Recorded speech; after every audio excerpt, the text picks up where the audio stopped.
मेरा हाथ जोड़ के आप उन लोगों से विनती है कि प्लीज़, आप लोगों के हाथ में पूरा समाज है और लड़कियों का इज्जत आप लोगों के हाथों में है, तो प्लीज़ लड़कियों को ये समझ में नहीं आता उन बेवकूफ़ों और बदतमीज़ों के लिए जिन्हें सिर्फ और सिर्फ एक घटिया तस्वीर मिलती है थंबनेल में लगाने के लिए, जबकि ये इतनी खूबसूरत वाकई में है और इनकी इतनी सारी हिट गाने और हिट फोटोज सारे जगह मिल रहे हैं। अगर इतना ही पत्रकारिता और न्यूज़ रिपोर्टर बनने का इच्छा है ना, पहले कोर्स कीजिए, उसके बाद डिग्री लेके आइए और सरकार से अनुमति लेके न्यूज़ रिपोर्टिंग कीजिए, बस इतना ही बोल सकते। जिसके सोच घटिया है, जिसके दिमाग में कचरा भरा हुआ है, उसको मैं बोल के कैसे सुधार पाऊँगी। शायद उनका परवरिश ऐसे हुआ होगा, एजुकेटेड होते हुए भी अनएजुकेटेड जैसे बातें अगर लोग करते हैं तो उनको बोल के कुछ सिखा नहीं सकते, क्योंकि उनके दिमाग में तो गोबर ही भरे हुए हैं। वही अपने पति को बाहर जाने के लिए कैसे बोलेंगे आप उसको बंगाली में? जाने दीजिए अब मत। प्यारा सा बोलते हैं। कैसे बोले, छोड़िए ना।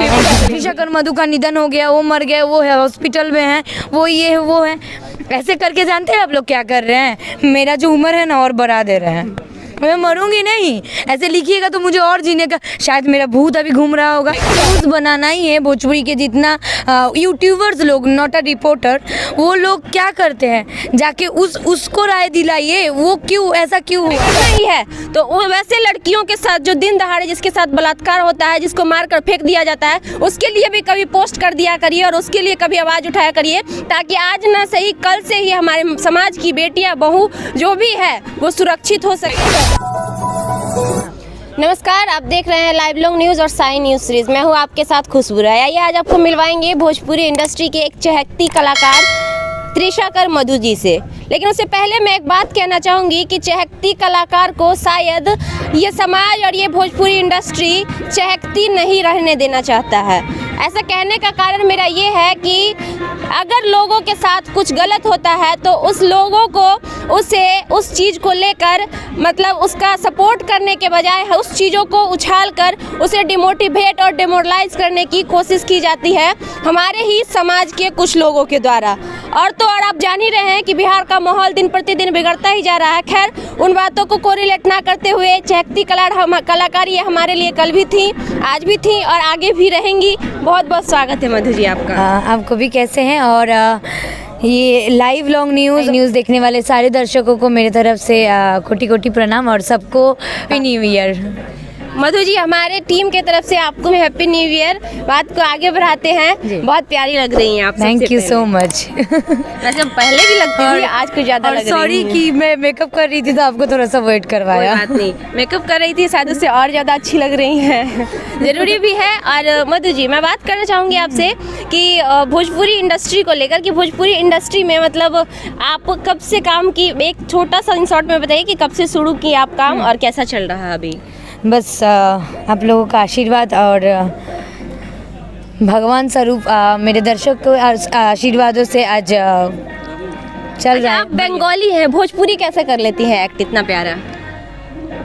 इंसान तो अब ये नहीं रहता है कि अब मैं एक हिंदू हूँ, मुझे इतना पता है और मुझे हर भाषा जानने का इच्छा है। और कहीं ना कहीं उसी इच्छा से मैं भोजपुरी भी कर लेती हूँ। तो बहुत अच्छा। आप समझ सकते हैं कि एक बंगाली होकर भोजपुरी भाषा को उसमें रम जाना और उसको अपने कलाकारी के हुनर से संवारना ये अपने आप में बहुत बड़ी बात होती है। तो मधु जी ने उस चीज़ को किया है। और मैं मधु जी में बात करना चाहूँगी आपसे बहुत सारे उटपटांग सवाल भी हुए होंगे। अच्छा, आप उनसे कभी ये क्यों नहीं पूछती हैं कि क्या अगर आपके माँ बहन के साथ ऐसी चीज़ें होती तो क्या आप उससे भी माइक लगाकर पूछते कि ये कैसे हुआ और क्यों हुआ आपके साथ? मैं एक लोगों का दिमाग में अच्छा चीज़ें डाल सकती हूँ, उसके साथ जुड़े हुए 10 लोगों के दिमाग में मैं अकेले कैसे डाल सकती हूँ उस चीज़ को?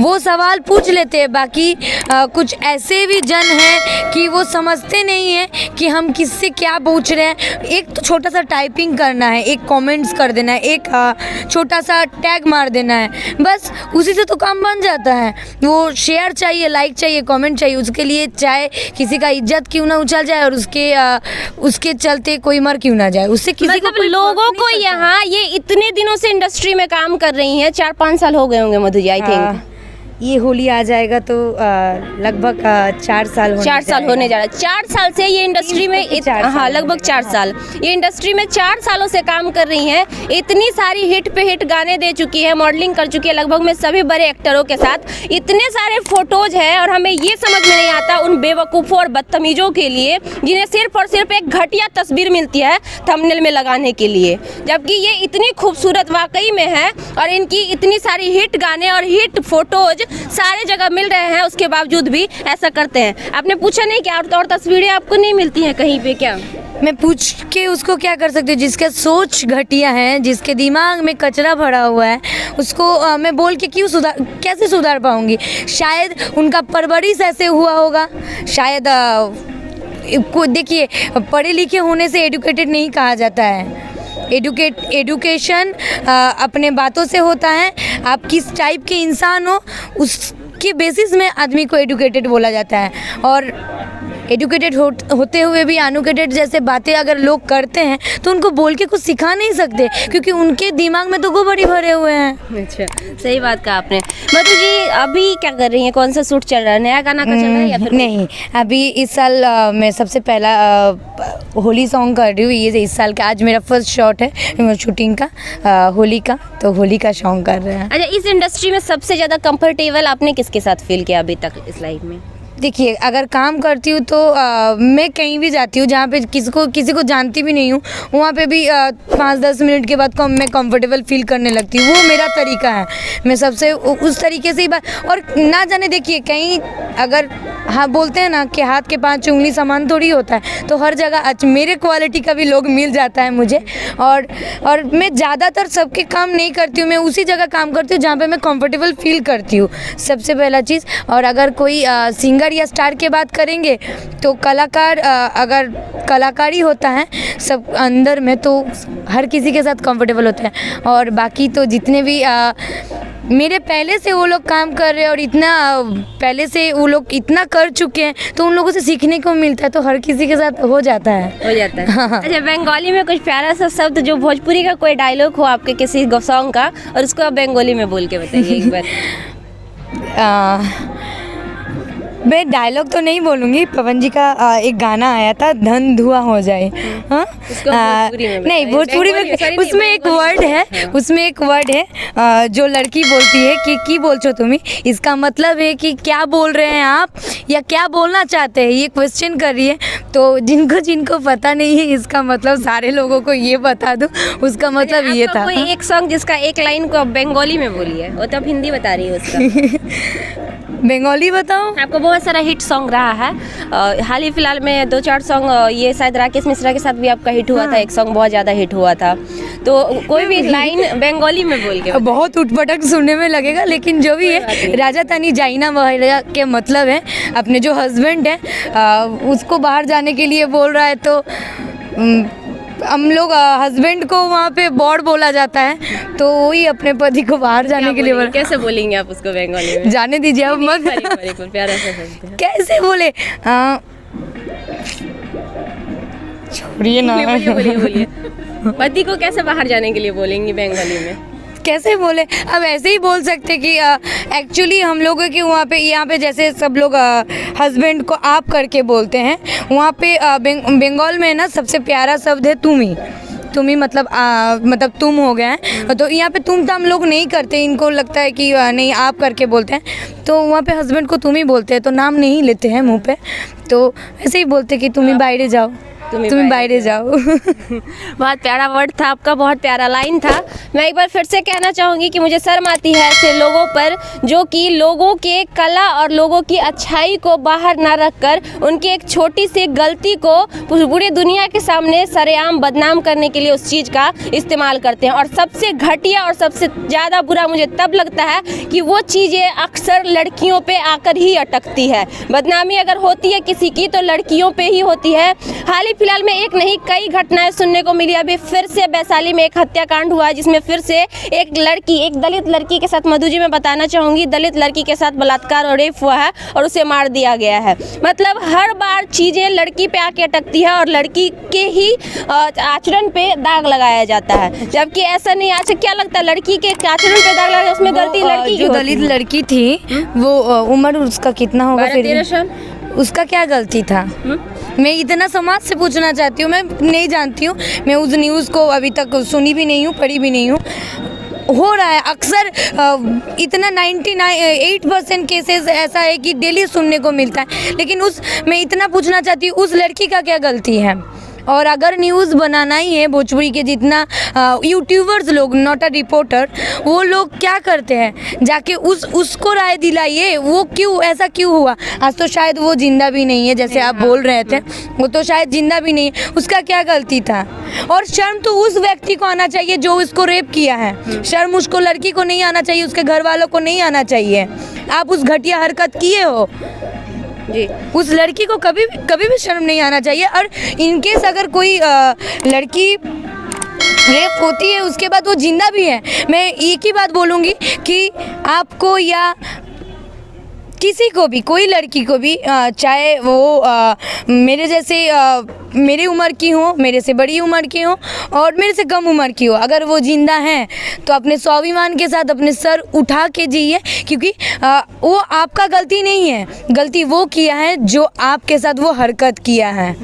और जहाँ यहाँ से गलत होता है ना आदमी, वो गलत होता, तो वो गलत होता है। आप यहाँ से अच्छे रहो, यहाँ से अच्छे रहो और अच्छा काम करते जाओ और कर्म करो, फल का आशा मत करो। जैसे मुझे बहुत लोग कोई ज्ञान नहीं दिया है और मैं नहीं किसी को ज्ञान देना चाहती हूँ। मैं जैसी हूँ अपने जैसे ही रहना चाहती हूँ, मैं बोलना नहीं चाहती हूँ। और देखिए हर बार आप लोग सामने आते तब जाके बोलना पड़ता है मुझे, और ये सब मेरे मन के दबा हुआ बातें हैं। उस लड़की को कभी शर्मिंदगी महसूस नहीं करना चाहिए मेरे तरफ से। बिल्कुल बिल्कुल, क्योंकि गलती तो वो घटिया हरकत किया है। अरे ऐसा बहुत केसेस होता है। मैं कुछ साल पहले का बात बोल रही हूँ, कोई बॉयफ्रेंड अपने गर्लफ्रेंड का वैसे अपने फ्रेंड्स लोगों के साथ ऐसे रेप करके रेलवे ट्रैक में फेंक दिया है। ऐसा बहुत ही घटना होते रहता है। छोटा बच्चा को मंदिर पे जाके ऐसे कर दिया, ऐसा हर चीज़ होते रहता है। तो जिसका सोच ही घटिया है उसको कभी समाज बदल नहीं सकता है। हाँ, इसके लिए एक चीज़ बोलूँगी ज़रूर, अपने अंदर से पावर लाइए और जब गलत देखिएगा उसी टाइम उसको अपने आत्मरक्षा के लिए उसके ऊपर स्टेप लीजिए। बहुत अच्छी बात कही मधु जी आपने। मैं भी यही कहना चाहूँगी, एक लड़की होने के नाते, सबसे पहले एक रिपोर्टर होने से पहले मैं भी एक लड़की हूँ। आज हमारे समाज में, हमारे देश में, हमारे राज्य में कहीं भी लड़कियाँ सुरक्षित नहीं है, और सुरक्षित नहीं होने देने का वजह कोई और नहीं, हमारा ही समाज है और हमारा ही परिवार और हमारा ही राज्य है जो इसका सबसे बड़ा जिम्मेवार है। अगर लोग अच्छा करें तो उसे ना उठाकर, अगर लोग छोटी सी गलती करें तो उस गलती की वजह से उसके ऊपर लांछन लगाते हैं। तो शर्म आनी चाहिए ऐसे लोगों को जो कि छोटी से मुद्दे को बहुत बड़ा मुद्दा और इशू बनाकर सबके सामने परोसते हैं। तो बंद करिए ये अपना घटियापा, और अगर करना ही है तो वो वैसे लड़कियों के साथ जो दिन दहाड़े जिसके साथ बलात्कार होता है, जिसको मारकर फेंक दिया जाता है, उसके लिए भी कभी पोस्ट कर दिया करिए और उसके लिए कभी आवाज़ उठाया करिए, ताकि आज ना सही कल से ही हमारे समाज की बेटियां, बहू जो भी है वो सुरक्षित हो सके और सर उठा के इज्जत के साथ इस समाज में जी सके। देखिए, मैं आपको जाते जाते एक ही और बात करना चाहूँगी कि हम दोनों मिलके कुछ नहीं कर सकते। एक कहावत है ना, एक दो लकड़ी से ना, एक दो लकड़ी अगर रहेगा तो उसको कोई भी तोड़ सकते हैं, लेकिन लकड़ी अगर एक साथ एकजुट, मतलब मेरा कहने का मतलब है सारे लोग जब एक साथ रहेंगे तब उस चीज़ के ऊपर कुछ भी हम लोग असर हो सकता है, कुछ भी हम लोग स्टेप उठा सकते हैं। हम और आप मिलके कुछ नहीं कर सकते, इसके लिए सबको आगे बढ़ना पड़ेगा। और इसके लिए कोई भी अच्छा चीज़ के लिए ना कोई आजकल आगे नहीं बढ़ता है। मैं एक ही पुराना साल जा रहा है, आज 31 दिसंबर है, 31 दिसंबर है और कल से नया दिन शुरुआत होगा। मैं सारे लोगों से एक ही चीज़ निवेदन करूँगी जाते जाते कि सच्चाई के साथ आगे बढ़िए। कोई भी जहाँ भी हैं, जो भी हैं, वो अपने तक सीमित रहिए, जहाँ गलत हो वहाँ पे आवाज़ उठाइए और हर अच्छा चीज़ों को सामने लाइए। समाज में अगर आप गलत करोगे, उसका बढ़ाते हुए कोई और एक करेगा, वो एक करेगा और 5 करेंगे, ऐसे ऐसे बढ़ते जाएगा। तो मेरा हाथ जोड़ के आप उन लोगों से विनती है कि प्लीज़, आप लोगों के हाथ में पूरा समाज है और लड़कियों का इज्जत आप लोगों के हाथों में है, तो प्लीज़ लड़कियों को सेव कीजिए। और बड़े बड़े पोस्टरों में लिखते हुए देखे कि मैं खुद देखती हूँ कि त्रिशा मधु का निधन हो गया, वो मर गए, वो है हॉस्पिटल में है, वो ये है, वो है, ऐसे करके जानते हैं आप लोग क्या कर रहे हैं? मेरा जो उम्र है ना और बढ़ा दे रहे हैं। मैं मरूंगी नहीं, ऐसे लिखिएगा तो मुझे और जीने का, शायद मेरा भूत अभी घूम रहा होगा, अभी न्यूज़ में बोल रहा होगा, कुछ भी हो सकता है, लेकिन ऐसा कुछ मत कीजिए। अगर इतना ही पत्रकारिता और न्यूज़ रिपोर्टर बनने का इच्छा है ना, पहले कोर्स कीजिए, उसके बाद डिग्री लेके आइए और सरकार से अनुमति लेके न्यूज़ रिपोर्टिंग कीजिए। बस इतना ही बोलना चाहूँगी। हमारे पास है मैम। बस हमको पता है, तभी जाके आप आज मिल, अभी आप सबसे पहले आपको मिल गया। धन्यवाद। तो हमारे साथ अभी थी भोजपुरी की चहकती, खूबसूरत और प्यारी सी कलाकार त्रिशा मधु जी, जो कि अभी भी बहुत खूबसूरत लग रही है। और इनका डांस का तो बात ही मत करिए, लाजवाब डांस करती हैं। आप भी देखेंगे तो एक बार झूम जाएंगे। और अगली बार जो भी इनका आने वाला होगा प्रोजेक्ट, आई होप कि वो प्रोजेक्ट भी धमाकेदार ही होगा। तो आप लोग भी एंजॉय करिए। और लास्ट में हमारी भी एक ही विनती होगी कि प्लीज़ गलत चीज़ों को बढ़ावा ना दें, और अगर बढ़ावा ही देना है तो लोगों के टैलेंट, लोगों के हुनर और सही चीज़ को बढ़ावा दें। धन्यवाद।